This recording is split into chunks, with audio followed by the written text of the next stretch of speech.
বলতে চাও বলো তো? অনেকদিন ধরে বাসের জন্য দাঁড়িয়ে আছি, কত লোক ছিল, সবাই বাসে করে করে চলে যাচ্ছে, আমরা দাঁড়িয়ে রয়েছি। এখন যদি আমরা চলে যাই তাহলে তো মানে আমাদের জন্য বাস কাটাচ্ছে, আমরা তো এখানে দাঁড়িয়ে আছি। কি ভাববে আমাদের জন্য বাস কাটাচ্ছে এবার না গেলে। অনেক কষ্ট হচ্ছে, অনেকক্ষণ ধরে দেখো কি দেখে কোনো কষ্ট নেই গাইস, এনজয় করছি, এনজয়। টাকা বাঁচাতে গেলে কিন্তু আমরা তাকে করতেই হবে। টাকা বাঁচাতে গেলে একটু ওয়েট করতে হয়।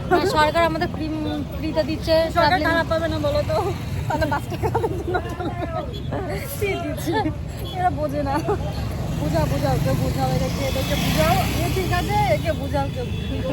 বাসটা খালি আজকে নিতে যাবো না, একটা আলাদা আমার মজা লাগে, তো টাকা দিয়ে আসলাম না, ওটাই হচ্ছে কথা। সরকার আমাদের কি ভালোবাসে।